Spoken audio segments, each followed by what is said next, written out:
வணக்கம். ஆகாஷ்வாணி புதுச்சேரி செய்திச் சுருக்கம் வாசிப்பவர் நாராயணசாமி. பிரதமர் திரு நரேந்திர மோடி நாட்டு மக்களுடன் தமது எண்ணங்களை பகிர்ந்து கொள்ளும் 127வது மன் கி பாத் என்னும் மனதின் குரல் நிகழ்ச்சி ஆகாஷ்வாணியில் நாளை காலை 11 மணிக்கு ஒலிபரப்பாக உள்ளது. இந்நிகழ்ச்சி ஆகாஷ்வாணி மற்றும் தூர்தர்ஷனின் அனைத்து அலைவரிசைகளிலும், ஏஐஆர் செய்தி வலைதளத்திலும், நியூஸ் ஆன் ஏர் மொபைல் செயலியிலும் ஒளிபரப்ப கேட்கலாம். ராஜஸ்தானில் ஜெய்சால்மரில் நடைபெற்ற இராணுவ தளபதிகள் மாநாட்டில் மத்திய பாதுகாப்புத்துறை அமைச்சர் திரு ராஜ்நாத் சிங் கலந்து கொண்டார். அப்போது இராணுவத்தின் டிஜிட்டல் உள்கட்டமைப்பை வலுப்படுத்தும் வகையில் கோனார்க் மற்றும் ஃபயர் அண்ட் ஃபியூரி கார்ப்ஸ்க்கான எட்ஜ் தரவு மையங்களை திறந்து வைத்தார்.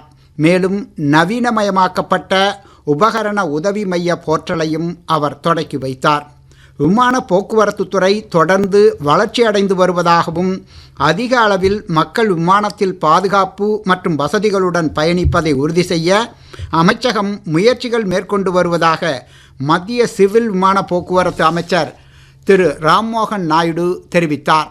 டெல்லி இந்திரா காந்தி சர்வதேச விமான நிலையத்தின் புதுப்பிக்கப்பட்ட 2வது முனையத்தை 5 மாத இடைவெளிக்கு பிறகு இன்று திறந்து வைத்த அவர் இவ்வாறு கூறினார். பண்டிகை கால கூட்ட நெரிசலை கட்டுப்படுத்த 30 ரயில் நிலையங்களில் பெரிய காத்திருப்பு பகுதிகள் அமைக்கப்பட்டுள்ளதாக மத்திய ரயில்வே அமைச்சர் திரு அஸ்வினி வைஷ்ணவ் தெரிவித்துள்ளார்.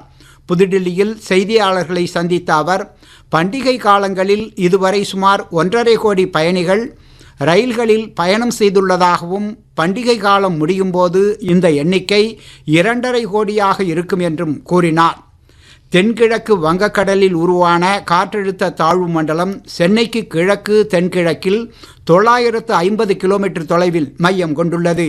இது நாளை ஆழ்ந்த காற்றழுத்த தாழ்வு மண்டலமாக வலுவடைந்து வடமேற்கு திசையில் நகர்ந்து வரும் 28ஆம் தேதி காலைக்குள் கடும் புயலாக மாறி மாலை அல்லது இரவில் மசூலிப்பட்டினம் மற்றும் கலிங்கப்பட்டினம் இடையே கரையை கடக்கக்கூடும் என வானிலை ஆய்வு மையம் தெரிவித்துள்ளது. இத்துடன் இந்த செய்திச் சுருக்கம் நிறைவு பெறுகிறது.